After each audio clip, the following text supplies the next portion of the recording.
கமர்தனுக்கு ஒரு நீயா நானா ஷோவில் நிறைய ஆஸ்ட்ராலஜர்ஸ் வந்து அவருக்கு ஜோசியம் சொல்லியிருக்காங்க. என்னென்ன சொல்லியிருக்காங்கன்னு அந்த வீடியோவை இப்போ பார்த்துடலாம். அது வந்து இப்போ ரொம்ப வைரலாக போயிட்டுருக்கு. அதனால் அந்த கண்டென்ட்டை உங்களுக்கு கூடயும் ஷேர் பண்ணலாம் அப்படின்னு சொல்லி தான் அந்த வீடியோ போஸ்ட் பண்ணுறேன்.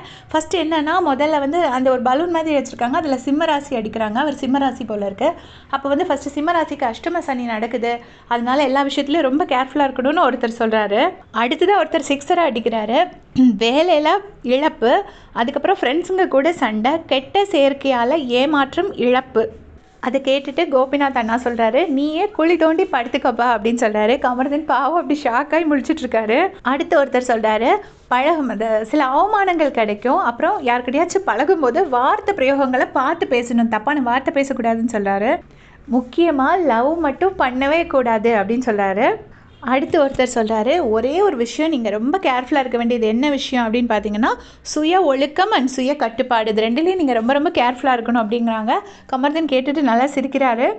கடைசியாக நம்ம ஷெல்வி இருக்கார்ல, அவர் சொல்கிறாரு, ரொம்ப கேர்ஃபுல்லாக இருக்கணும் உத்தியோகத்தில். நீங்கள் எந்த உத்தியோகத்தில் இருக்கீங்களோ அதில் ரொம்ப கேர்ஃபுல்லாக இருக்கணும். சொசைட்டிக்காக நல்ல நட்பு, நல்ல உறவு, இதுகள் எல்லாத்தையுமே நீங்களே கெடுத்துப்பீங்க, அதை பண்ணக்கூடாதுன்னு சொல்கிறாரு. உண்மையிலே இதெல்லாம் கேட்டு நமக்கு ஜோசியம் பேரில் ஒரு நம்பிக்கை வந்துடும் போல இருக்குது. அந்த மாதிரி சொல்கிறாங்க. நான் ஏன் இதை சிரிச்சுட்டே சொல்கிறேன், நான் வந்து இதை வீடியோ கேட்டு சைடில் ரெக்கார்ட் பண்ணுறேன். அதில் வந்துட்டு ஃபுல்லாக மீம்ஸ் மாதிரி நடுவில் சினிமா டைலாக்ஸ்லாம் வச்சு போட்டிருந்தாங்க. அதை பார்த்து தான் சிரிக்கிறேன். நான் கமர்தன் பார்த்து சிரிக்கலை. அதை இப்போ கேட்கும்போது பயங்கர சிரிப்பாக வந்துச்சு. அவங்க ஃபுல்லாகவே காமெடி மாதிரி பண்ணியிருக்காங்க. அது ட்ரால் வீடியோ மாதிரி பண்ணியிருக்காங்க. ஸோ இருந்தாலும் பாவம், அவர் இந்த ஜோசியத்தெல்லாம் கேட்டுட்டு கொஞ்சம் கேர்ஃபுல்லாக இருந்திருக்கலாம், வாயை கொஞ்சம் கட்டி இருக்கலாம் முதல்ல எல்லாத்த விட. அதை பற்றி உங்களுடைய கமெண்ட்ஸை சொல்லுங்கள். தேங்க்ஸ் ஃபார் வாட்சிங்.